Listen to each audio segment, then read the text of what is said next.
ప్రేక్షకులకు Ugadi శుభాకాంక్షలతో ETV news కు స్వాగతం. ముందుగా ముఖ్యాంశాలు.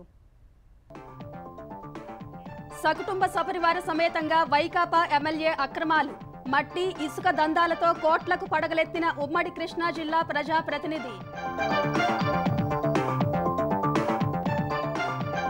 వివేకా కేసులో భాస్కర్ రెడ్డి, ఉదయ్లకు బెయిల్ ఇవ్వొద్దన్న సిబిఐ, సాక్షులను ప్రభావితం చేస్తారని వాదన, తీర్పు రిజర్వ్ చేసిన తెలంగాణ హైకోర్టు.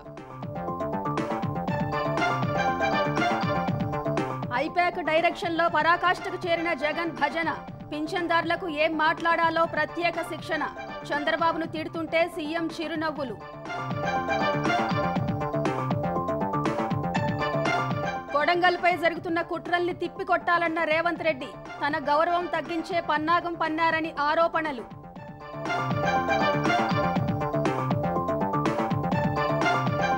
రాహుల్ గాంధీపై ఎన్నికల సంఘానికి భారాస ఫిర్యాదు, కేసీఆర్ పై నిరాధార ఆరోపణలు చేశారని విమర్శలు.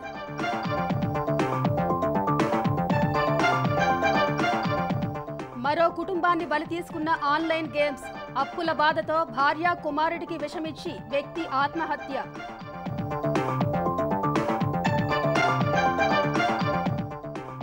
మొజాంబిక్ ఉత్తర తీరంలో ఘోరం, సముద్రంలో పడవ మునిగి 90 మందికి పైగా మృతి. కలరా వార్తలతో వేరే ప్రాంతానికి వెళుతుండగా దుర్ఘటన. ఉత్తర అమెరికాలో ఖగోళ అద్భుతం, 4 నిమిషాల 28 సెకండ్ల పాటు సంపూర్ణ సూర్యగ్రహణం, పట్టపగలే కమ్మేసిన చీకట్లు.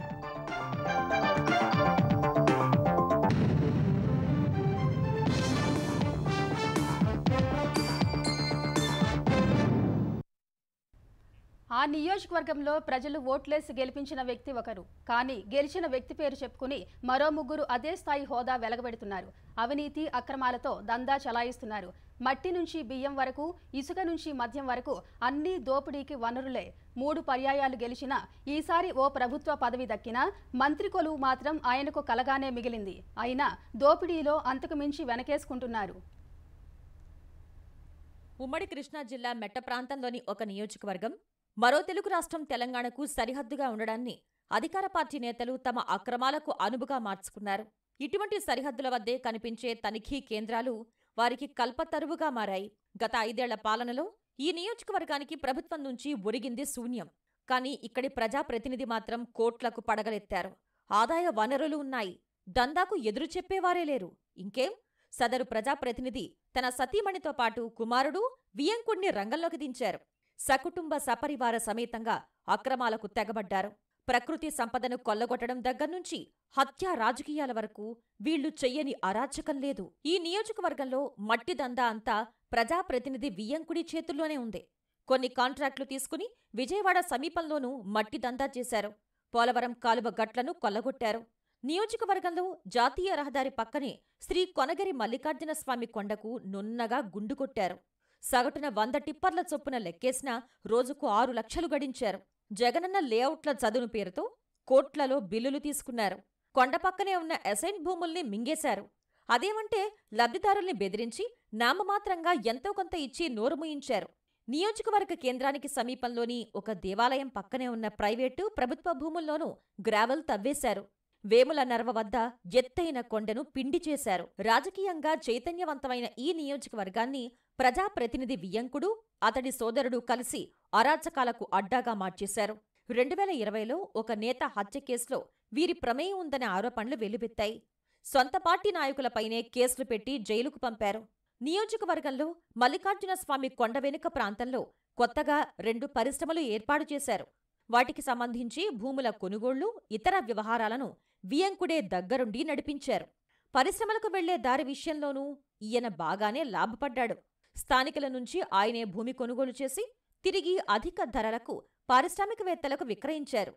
మల్లికార్జున స్వామి కొండకు ఆనుకుని జాతీయ రహదారి పక్కన సుమారు 10 ఎకరాల విలువైన భూమి ఉంది.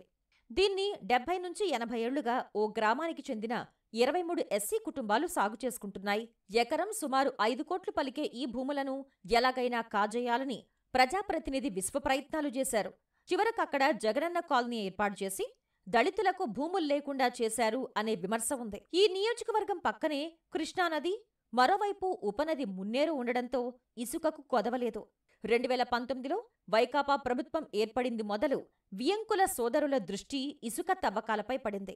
ప్రజాప్రతినిధి అధికారాన్ని అడ్డం పెట్టుకుని నదీ తీరాల నుంచి అందిన కాడికి ఇసుకను తోడేశారు. ఊరికో క్వారీ తెరిచి అక్రమ రవాణాకు పాల్పడ్డారు. తమ దందాను అడ్డుకున్నారని ఓ సీఐని బదిలీ చేయించారు. వార్తలు వ్రాశారని అధికార పార్టీకి చెందిన పత్రికా విలేకరిని తీసేయించారు. తమకు సహకరించే తమ సామాజిక వర్గానికి చెందిన అధికారుల్ని తీసుకొచ్చారు. వీరి ఆగడాలను వ్యతిరేకించిన సొంత గ్రామానికి చెందిన 2 నేతలు హత్యకు గురయ్యారు. ఈ ఘటనల్లో వియంకుల సోదరులపై ఆరోపణలు వచ్చాయి. అర్ధాంగి అనే పదానికి ఈ ప్రజాప్రతినిధి సతీమణి ఉదాహరణగా నిలుస్తున్నారు. భర్త అధికారాన్ని తన గుప్పిట పెట్టుకుని పెత్తనం చెలాయిస్తున్నారు. పోలీసులైనా ఇతర శాఖల అధికారులైనా బదిలీలు కావాలంటే ఆమెను ప్రసన్నం చేసుకోవాల్సిందే. అందుకు తగినంత కూడా ముట్ట చెప్పాల్సుంటుంది. చౌకబియ్యం అక్రమ రవాణా వ్యాపారానికి ఈమె రింగ్ లీడర్ అని చెప్తుంటారు. జిల్లాలోని మెట్ట ప్రాంతంలో ఉన్న అన్ని నియోజకవర్గాల్లోని చౌకబియ్యం ఆమెకు మాత్రమే విక్రయించాలి. తెలంగాణ ప్రాంతంలోనూ చిరు వ్యాపారుల దగ్గర్నుంచి సేకరిస్తుంటారు. వాటన్నింటినీ కాకినాడ పోర్టుకు, అక్కడ్నుంచి విదేశాలకు తరలిస్తుంటారు. కార్డుదారుల నుంచి కిలో 8 నుంచి 10 రూపాయలకు కొని 25 చొప్పున ఎగుమతి చేస్తూ కోట్లలో ఆర్జిస్తున్నారు. గంజాయి అక్రమ రవాణా కేసులో ఈ ప్రజాప్రతినిధి కుమారుడికి ప్రమేయం ఉందని చెబుతుంటారు. ఒకసారి విశాఖపట్నం నుంచి హైదరాబాద్కు ఆర్టీసీ బస్సులో గంజాయి తరలిస్తూ పోలీసులకు చిక్కినట్లు ఆరోపణలు ఉన్నాయి. ఉన్నత స్థాయిలో పలుకుబడి ఉపయోగించి అతన్ని కేసు నుంచి తప్పించారని ప్రచారం జరిగింది. దీనిపై ప్రతిపక్షాలు సైతం పెద్ద ఎత్తున ఆందోళనలు చేశాయి. ఈ నియోజకవర్గం కేంద్రంగా ఉమ్మడి కృష్ణా జిల్లాకు పెద్ద ఎత్తున గుట్కా సరఫరా జరుగుతోంది. ఇక ఈ నియోజకవర్గంలోనే పెనుగంచిప్రోలు అమ్మవారి ఆలయం ఉంది. ఈ దేవస్థానానికి చెందిన 7 ఎకరాల విలువైన భూమిని కాజేసేందుకు పర్యాటక శాఖను అడ్డుపెట్టుకుని వ్యవహారం నడిపించారీ ప్రజాప్రతినిధి. లీజ్ పేరుతో దక్కించుకునేలా ఎత్తులు వేశారు. ఈ ప్రయత్నాన్ని ఈనాడు వెలుగులోకి తీసుకురావడంతో వెనక్కి తగ్గారు. ఈ ప్రజాప్రతినిధికి నచ్చిన అధికారిని ఈవోగా తెచ్చుకునేందుకు ఏకంగా దేవస్థానం హోదాను తగ్గించేశారు. మేమేం తక్కువ కాదంటూ దేవాదాయ శాఖకు చెందిన సుమారు 60 ఎకరాలు కొట్టేసేందుకు ఈ నేత అనుచరులు ప్రయత్నించారు. నియోజకవర్గంలో ఉన్న పరిశ్రమల్లో రవాణా, కూలీల కాంట్రాక్టుల్లో అధిక శాతం ఈ ప్రజాప్రతినిధివే అంటే ఇక్కడ ఎంత అంతులేని దోపిడీ సాగుతోందో అర్థం చేసుకోవచ్చు. వైఎస్ వివేక హత్య కేసులో నిందితులు వైఎస్ భాస్కర్ రెడ్డి, ఉదయ్ కుమార్ రెడ్డిలకు బెయిల్ ఇవ్వొద్దని తెలంగాణ హైకోర్టుకు సీబీఐ నివేదించింది. కీలక నిందితులు బయట ఉంటే విచారణకు అడ్డంకులు తలెత్తుతాయని పేర్కొంది. బెయిల్ పిటిషన్లపై ఇరుపక్షాల వాదనలు విన్న హైకోర్టు ధర్మాసనం తీర్పును వాయిదా వేసింది.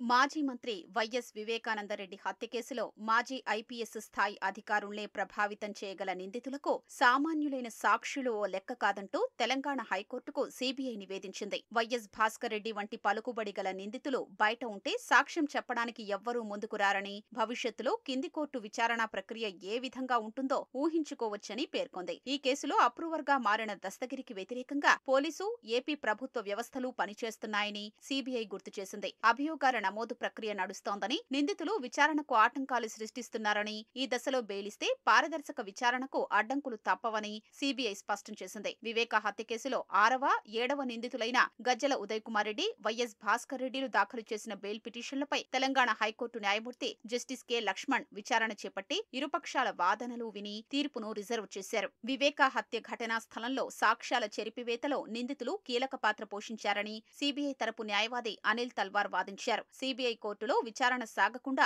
జాప్యానికి ఎత్తుగళ్లు వేస్తున్నారన్నారు. ఇదే కేసులో 5వ నిందితుడైన శివశంకర్ రెడ్డికి బెయిల్ ఇచ్చారన్న కారణంతో నిందితులు ఉదయ్ కుమార్ రెడ్డి, భాస్కర్ రెడ్డి బెయిల్ కోరడం సరికాదని చెప్పారు. హత్యలో శివశంకర్ రెడ్డి పాత్రకు, భాస్కర్ రెడ్డి పాత్రకు పొంతనలేదని, భాస్కర్ రెడ్డి పాత్ర కీలకమైందని తేల్చి చెప్పారు. కుట్రలో ఆయన భాగస్వామని, సాక్ష్యాల చెరిపివేతలోనూ కీలకంగా వ్యవహరించారని హైకోర్టు దృష్టికి తీసుకొచ్చారు. శివశంకర్ రెడ్డి 2021లో అరెస్టు కాగా, భాస్కర్ రెడ్డి అరెస్టై ఏడాదైనా కాలేదన్నారు. పలుకుబడి ఉన్న భాస్కర్ రెడ్డితో సాక్షులకు ప్రమాదముందని ఆందోళన వ్యక్తం చేశారు. కుట్రలో ఉద్దేశాల్ని పరిగణలోకి తీసుకోవాలని, భాస్కర్ రెడ్డికి రాజకీయ దురుద్దేశాలతో పాటు కుటుంబ వివాదాలు ఉన్నాయని వాదించారు.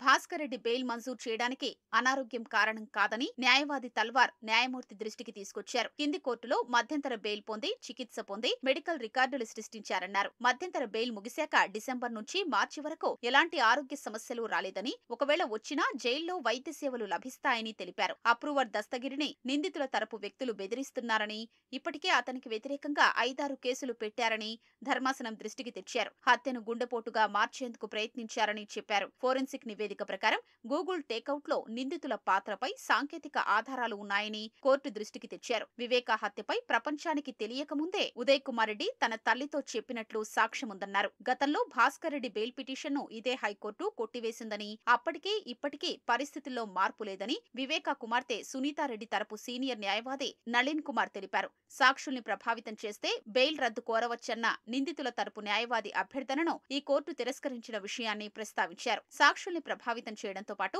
బెదిరించగల పలుకుబడి ఈ నిందితులకు ఉందని హైకోర్టు గతంలో తీర్పులో పేర్కొందని కోర్టు దృష్టికి తీసుకొచ్చారు. గంగాధర్ రెడ్డి, ఎంవి కృష్ణారెడ్డి అప్పటి సీఐ శంకరయ్యలో ఎలా ప్రభావితమయ్యారో తెలిసిందేనన్నారు. కృష్ణారెడ్డి సీబీఐ అధికారిపైనే ఎస్పీకి ఫిర్యాదు చేయడంతో పాటు కోర్టులో కేసు పెట్టారని గుర్తు చేశారు. పిటిషనర్లు భాస్కర్ రెడ్డి, ఉదయ్ కుమార్ రెడ్డిల తరపు సీనియర్ న్యాయవాది టి నిరంజన్ రెడ్డి వాదనలు వినిపిస్తూ ఈ కేసులో దస్తగిరి వాంగ్మూలం తప్ప మరో చట్టబద్ధమైన ఆధారం సీబీఐ వద్ద లేదన్నారు. హత్య చేసిన దస్తగిరికి Z+ కేటగిరీ భద్రత కల్పించి ఎక్కడికి వెళ్లినా ఏర్పాట్లు చేస్తున్నారని, సీబీఐ కారణంగా అతడు ప్రముఖుడైపోయారన్నారు. ఉదయ్ కుమార్ రెడ్డికి వ్యతిరేకంగా ఎలాంటి ఆధారాలు లేవని, కేవలం ఇంటిని వదిలి తిరిగారన్న కారణంగా నిందితుడిగా చేర్చారని వాదించారు. ఇరుపక్షాల వాదనలు విన్న న్యాయమూర్తి తీర్పును వాయిదా వేశారు.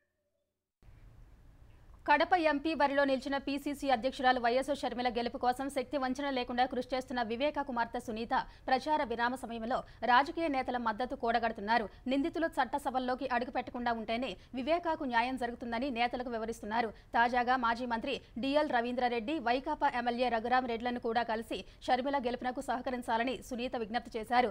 వైకాపా, కాంగ్రెస్ తో పాటు తటస్థులను కలిసి మద్దతు కోరుతున్నారు. మైదుకూరులో డిఎల్ రవీంద్రారెడ్డితో భేటీ అనంతరం ఇదే గ్రామంలో తెదేపా చెందిన గోవిందరెడ్డి అనే నేతను కలిసి మద్దతు కోరారు. మైదుకూరు వైకాపా ఎమ్మెల్యే రఘురామ్ రెడ్డిని కూడా కలిసిన సునీత షర్మిలను గెలిపించాలని కోరారు. మాజీ ఎమ్మెల్సీ సతీష్ రెడ్డి, వేంపల్లె వైకాపా జడ్పీటీసీ రవికుమార్ రెడ్డిని కూడా కలిసి మద్దతు కోరారు. రాజపాలెంలో తన బంధువులందరినీ కలిసిన సునీత ఖచ్చితంగా షర్మిల గెలుపు కోసం అందరూ కృషి చేయాలని విజ్ఞప్తి చేశారు. 3 రోజుల పాటు షర్మిల బస్సు యాత్రకు విరామం ఇవ్వగా జిల్లాలో ఉన్న ముఖ్య నేతలను కలిసి మద్దతు కోరాలని సునీత ప్రణాళిక వేసుకున్నారు. వివేక హత్య కేసులో తనను సాక్షిగా పరిగణించాలని అప్రూవర్గా మారిన దస్తగిరి దాఖలు చేసిన పిటిషన్పై పునర్విచారణ జరపాలని సీబీఐ ప్రత్యేక కోర్టు నిర్ణయించింది. ఈ మేరకు సీబీఐ వాదనల కోసం మళ్లీ విచారణ జరపనున్నట్టు తెలిపింది. సీబీఐ వాదించనందున గత నెల 12న దస్తగిరి పిటిషన్పై సీబీఐ కోర్టు విచారణను ముగించింది. ఆ పిటిషన్పై తీర్పును వాయిదా వేసింది. ఇప్పుడు దస్తగిరి పిటిషన్పై పునర్విచారణ జరపాలని నిర్ణయించిన కోర్టు సీబీఐ వాదనల కోసం విచారణను ఈ నెల 12కు వాయిదా వేసింది. లోక్సభ ఎన్నికల్లో కొడంగల్లో కాంగ్రెస్ ను దెబ్బతీసి తన గౌరవాన్ని తగ్గించేందుకు కొందరు కుట్రలు, పన్నాగాలు పన్నుతున్నారని ముఖ్యమంత్రి రేవంత్ రెడ్డి ఆరోపించారు. కాంగ్రెస్ ను ఎందుకు ఓడించాలో, రేవంత్ రెడ్డిని ఎందుకు కింద పడేయాలో చెప్పాలని ఆయన ప్రశ్నించారు. 10 ఏళ్లు కేంద్రంలో అధికారంలో ఉన్న భాజపా తెలంగాణకు చేసిందేంటని ముఖ్యమంత్రి ప్రశ్నించారు. కొడంగల్లో కాంగ్రెస్ ను ఓడించి తనను కింద పడేయాలని భాజపా భారాసా కుట్రలు చేస్తున్నాయని సీఎం రేవంత్ రెడ్డి ఆరోపించారు. ప్రతిపక్షాల కుతంత్రాలను తిప్పికొట్టాలని, ఆ 2 పార్టీలకు ఓటు వేయొద్దని ప్రజలను కోరారు. సొంత నియోజకవర్గం కొడంగల్లో పర్యటించిన రేవంత్ నియోజకవర్గంలోని అన్ని మండలాల ముఖ్య కార్యకర్తలతో సమావేశమయ్యారు. మహబూబ్ నగర్ కాంగ్రెస్ ఎంపీ అభ్యర్థి చల్లా వంశీచంద్రెడ్డి, ఏఐసీసీ కార్యదర్శి సంపత్తో కలిసి లోక్సభ ఎన్నికల్లో అనుసరించాల్సిన వ్యూహాలపై చర్చించారు. కొడంగల్లో కాంగ్రెస్ ను ఓడించి తనను దెబ్బతీయాలని కొందరు కుట్ర చేస్తున్నారన్నారు. దేనికోసం కాంగ్రెస్ ను ఓడించాలో, పడగొట్టాలో చెప్పాలని సీఎం ప్రశ్నించారు. కాంగ్రెస్ లో ఉన్నప్పుడు మంత్రి పదవులు అనుభవించిన డీకే అరుణ జిల్లా ప్రజలకు చేసిందేం లేదన్నారు. లోక్సభ ఎన్నికల్లో ఏదైనా తప్పు జరిగితే అభివృద్ధి నిలిచిపోతుందన్నారు. కొంతమంది వచ్చి ఎట్లయినా కొడంగల్లో కాంగ్రెస్ పార్టీని ఓడించాలి అని ఇవాళ ఈ ప్రాంతంలో తిరుగుతున్నారు. ఎందుకు కొడంగల్లో రేవంత్ రెడ్డిని కింద పడేయాలి? 75 ఏళ్ళు మరి కష్టాలు ఉంటే మమ్మల్ని ఎవరు పట్టించుకోవాలి. ఇవాళ అరుణమ్మ బయలుదేరింది. నేను బీజేపీ జాతీయ ఉపాధ్యక్షురాలను. కాంగ్రెస్ ఉన్నంతసేపు మంత్రి పదవులు అనుభవిస్తుంది. బీజేపీలకు పోయేమన్నా పాలమూరు రంగారెడ్డి ఎత్తిపోతల పథకానికి ఏమన్నా జాతీయ ప్రాజెక్టులు తీసుకొచ్చినావా? బీఆర్ఎస్ వాళ్ళు కూడా మోపారు. నేను అడుగుతున్నా, మరి ఏ పేదోడికి డబుల్ బెడ్రూమ్ ఇల్లు ఇయ్యని ఆ సన్నాసులు ఇవాళ మళ్ళొచ్చి రేవంత్ రెడ్డిని ఓడగొట్టాలి, రేవంత్ రెడ్డిని వడగొట్టాలి. ఈ కుట్రలు, కుతంత్రాలు ఏందని నేను అడుగుతున్నా. కొడంగల్లో 50,000 మెజారిటీతో చెల్లా వంశీచంద్రెడ్డిని గెలిపించాలని సీఎం కోరారు. ఢిల్లీలో సైనికునిలా పనిచేస్తూ పాలమూరు రంగారెడ్డి ఎత్తిపోతల పథకానికి జాతీయ హోదా తెచ్చేందుకు కొట్లాడతారన్నారు. కొడంగల్ నియోజకవర్గం నుంచి 50,000 మెజారిటీ ఇచ్చి పాలమూరు పార్లమెంట్ సభ్యుడిగా వంశీచంద్రెడ్డిని గెలిపిస్తే మీ సిపాయిగా ఢిల్లీలో ఉండి పాలమూరు రంగారెడ్డి ఎత్తిపోతల పథకాన్ని జాతీయ ప్రాజెక్టుగా తేవడానికి అవసరమైతే ప్రధానమంత్రితో కొట్లాడతాడు. రాహుల్ గాంధీ గారు ప్రధానమంత్రి అయితే 1,000 కోట్ల రూపాయలు నిధులు తీసుకొచ్చి పాలమూరు జిల్లాను అభివృద్ధి చేయడానికి ఉపయోగపడతాడు. అట్లాంటి అవకాశాన్ని జారవిడుచుకుందామా? ఇవాళ వాళ్ళు వీళ్ళు చెప్పినట్టు మనం నష్టపోదామా?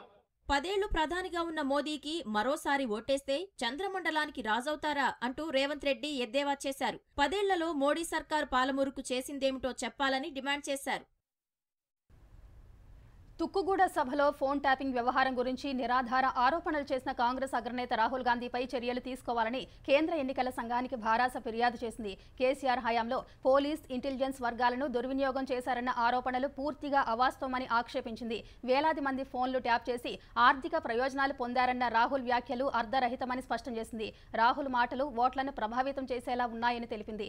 ఎన్నికల నియమావళిని ఉల్లంఘించిన రాహుల్ గాంధీ ప్రచారాల్లో పాల్గొనకుండా చర్యలు తీసుకోవాలని భారాస విజ్ఞప్తి చేసింది. ఫోన్ ట్యాపింగ్ అంశంపై అడ్డగోలుగా మాట్లాడిన మంత్రి కొండా సురేఖపై కూడా ఈసీకి భారాస మరో ఫిర్యాదు చేసింది. పింఛనుదారులతో సీఎం ముఖాముఖి అంటూ నిర్వహించిన కార్యక్రమంలో వృద్ధులతో జగన్ పలికించిన మాటలు వింటే ఎవరైనా ఆశ్చర్యపోవాల్సిందే. తమకు కుమారులు కోడళ్లు అవసరం లేదని, జగన్ ఉంటే చాలని వారితో చెప్పించిన మాటలు వింటే భజనకు కూడా హద్దు ఉంటుంది కదా అనిపించక మానదు. ఎందుకంటే కొందరిని ఎంపిక చేసి వారు ఏం మాట్లాడాలో, ఎంతవరకు మాట్లాడాలో కూడా ఎప్పటికప్పుడు ఐపాక్ ద్వారా శిక్షణ ఇప్పించారు. ఎక్కడైనా పదాలు మర్చిపోయినా, తడబడినా ఆ సంస్థ ప్రతినిధులు పక్కనే ఉండి మాటలు అందించారు. ఇప్పటి వరకు మేమంతా సిద్ధం పేరుతో నిర్వహించిన సభల్లో ప్రతిపక్ష నేతను హంతకుడని విమర్శిస్తూ జగన్ మాట్లాడారు. దీనిపై వివరణ ఇవ్వాలంటూ ఎన్నికల సంఘం ఆదివారం ఆయనకు నోటీసు కూడా ఇచ్చింది. దీంతో ఈ సదస్సులో ఎంపిక చేసిన వారితో చంద్రబాబుపై దూషణలు చేయిస్తూ ముఖ్యమంత్రి జగన్మోహన్ రెడ్డి వేడుక చూశారు. చంద్రబాబును తిడుతుంటే ఆనందిస్తూ ముసిముసి నవ్వులు నవ్వారు. ప్రతిపక్ష నేతను దూషిస్తుంటే వారించాల్సిన బాధ్యత సీఎంకు లేదా? ఇదేం రాజకీయం అనే ప్రశ్నలు వైకాపా నేతల్లోనే వినిపించాయి. నాకు 2 కొడుకులు, 7 మనవళ్ళు, 1 మనవరాలు. నువ్వు తాగుతున్నావు, నన్ను కూర్చోబెట్టి ఆసుపత్రి ఖర్చులు మొత్తం. నేను ఇప్పుడు 9 రోజులైంది ఆపరేషన్ చేయించుకొని వచ్చిన. జై జగన్. మా దగ్గర వెంకారెడ్డి మాకు నాయకుడు, పాతకొట్ట వెంకారెడ్డి. రాసి ఒక్క దెబ్బ ముసలోళ్ళని గుడ్డోల మీద వేసాడన్నా. ఏళ్ళ ఉసురు 10 రాళ్ళు రాయైనా పగిలిద్దంటన్నా. 10 మంది చూపు తగిలితే 69 లక్షల మంది చూపు తగిలిందన్నా. ఈ 5గురికి వీళ్ళు నామరూపకాలుగా లేకుండా పోతారన్నా. కరోనా సమయంలో జగన్మోహన్ రెడ్డి మాంసంతో సహా అన్ని గడప గడపకు పంపారని జగన్ ప్రాయోజిత పింఛనుదారుల ముఖాముఖి కార్యక్రమంలో పాల్గొన్న ఒక మహిళ చేత చెప్పించారు. మరికొందరు తమకు కుమారుడు కోడళ్లు కూడా అవసరం లేదని, జగన్ ఉంటే చాలంటూ భజన చేశారు. ఇంకా కొడుకులు ఎందుకు, కోడళ్ళు ఎందుకు? ఎవరు పెడతారు పువ్వా? ఎవరు పెట్టరు. 10 ఎకరాల పొలం ఇచ్చినా పెట్టరు, ఏడ ఉంచరు. అట్టాడు మంచి మనసుండోడు ఎవరికి పుడతాడు? ఎవరికి పుట్టరు. కన్న తల్లి ధైర్యభావం, అంత దైవానికి దేవకాలదు. ఇంకా చాలు, ఇంకంతకన్నా సంతోషం ఏం కాదు. అమ్మ గారికి మా చుట్టాలే వాళ్ళు, మీరందరూ బాగుండాలి. మాది లక్ష్మీనారాయణపురము. నేను ఎంగళ సుబ్బుల్ని, శివారెడ్డి వాళ్ళ అమ్మని శివ. బాగుండాలి, మళ్ళీ మన జగన్ అన్నే రావాలి. అందరిని వారంటీలను తీసేసి ఎంత అవస్థ పెడుతున్నాడు ఆ చంద్రబాబు నాయుడు. వాడికి ఎందుకు అంత కుళ్ళు? కొట్టరా వాడికి, మనం చూస్తే అంతలా కొట్టరా వాడికి. సినిమా షూటింగ్ కోసం, ఆయన ప్రచార పిచ్చి కోసం పుష్కరాలలో ప్రాణాలు తీసుకున్నాడా? ప్రాణాలు తీసేవాడు చంద్రబాబు, ప్రాణం పోసేవాడు మన జగన్ అన్న. మద్య నిషేధం చేశాకే వచ్చి ఓట్లడుగుతానన్న హామీ సంగతేంటి? ఇది మోసం చేయడం కదా? వాలంటీరు వ్యవస్థ రద్దు కాకున్నా రద్దు చేశారని, మళ్లీ వస్తే తొలి సంతకం చేస్తానని చెప్పడం అబద్ధం కాదా? అడుగడుగునా అబద్ధాలు, మోసాలతో సిద్ధం యాత్ర సాగుతుందనే సంగతి సామాన్యుడికి సైతం అర్థమైంది. అందుకే ప్రకాశం జిల్లాలో ఆది సోమవారంలో జరిగిన యాత్ర వెలవెలబోయింది. వివాదాస్పద అధికారులుగా ముద్రపడి కేంద్ర ఎన్నికల సంఘం ఆదేశాలతో బదిలీ చేసిన 3 ఐఏఎస్ అధికారులకు ఏపీ ప్రభుత్వం పోస్టింగులు ఇచ్చింది. తిరుపతి కలెక్టర్గా పనిచేసిన లక్ష్మీశను ఆరోగ్యశ్రీ ట్రస్ట్ సీఈఓగా నియమించింది. కృష్ణా జిల్లా కలెక్టర్గా విధులు నిర్వహించి బదిలీ అయిన రాజబాబుకు నైపుణ్యాభివృద్ధి సంస్థ ఎండీ పోస్టింగ్ ఖరారు చేసింది. అనంతపురం జిల్లా కలెక్టర్గా పనిచేస్తూ బదిలీ అయిన ఎం గౌతమి టీటీడీ జేఈఓగా నియమితులయ్యారు. గౌతమికి సొంత జిల్లాలోనే పోస్టింగ్ ఇవ్వడంపై ప్రతిపక్షాలు అభ్యంతరం వ్యక్తం చేస్తున్నాయి. వీరితో పాటు బీఆర్ అంబేద్కర్ను మధ్యాహ్న భోజన పథకం, పాఠశాలల పరిశుభ్రత కార్పొరేషన్ డైరెక్టర్గా నియమించింది. ఏపీ పౌర సరఫరాల సంస్థ వైస్ చైర్మన్, ఎండీగా రాష్ట్ర గృహ నిర్మాణ సంస్థ ఎండీ కె వెంకటరమణారెడ్డికి పూర్తి అదనపు బాధ్యతలు అప్పగించింది. ఎన్ ప్రభాకర్ రెడ్డికి సీసీఎల్ఏ కార్యదర్శిగా అదనపు బాధ్యతలు ఇచ్చారు. అన్నమయ్య జిల్లా కలెక్టర్గా పనిచేస్తూ తిరుపతి లోక్సభ ఉప ఎన్నిక సందర్భంగా వేల సంఖ్యలో ఓటరు గుర్తింపు కార్డులను మార్ఫింగ్ చేసి దొంగ ఓట్లు వేసిన వ్యవహారంలో సస్పెండ్ అయిన గిరీషాను మళ్లీ విధుల్లోకి తీసుకునేందుకు కేంద్ర ఎన్నికల సంఘం ఆమోదం తెలిపింది. హైదరాబాద్ ప్రజల తాగునీటి అవసరం కోసం రిజర్వాయర్లలో ఏడాదికి సరిపడా నీటి నిల్వలున్నాయని పురపాలక శాఖ ముఖ్య కార్యదర్శి దానకిషోర్ తెలిపారు. బెంగళూరు లాంటి పరిస్థితి ఇక్కడ లేదన్నారు. ఖైరతాబాద్లోని జలమండలి ప్రధాన కార్యాలయంలో ఎండీ సుదర్శన్ రెడ్డి సమక్షంలో సీజీఎంలు, జీఎంలతో సమీక్ష నిర్వహించిన దానకిషోర్ డివిజన్ల వారీగా నీటి సరఫరా ట్యాంకర్ల డిమాండ్పై ఆరా తీశారు. జలమండలి సర్వే చేసిన 1700 ఇళ్లలో భూగర్భ జలాలు అడుగంటిపోవడం వల్లే ఆయా ప్రాంతాల్లో నీటి కొరత తలెత్తిందన్నారు. ఆయా చోట్ల 12 గంటల్లో నీరందించేందుకు మరో 1000 ట్యాంకర్లను కేటాయిస్తున్నట్టు కిషోర్ వెల్లడించారు.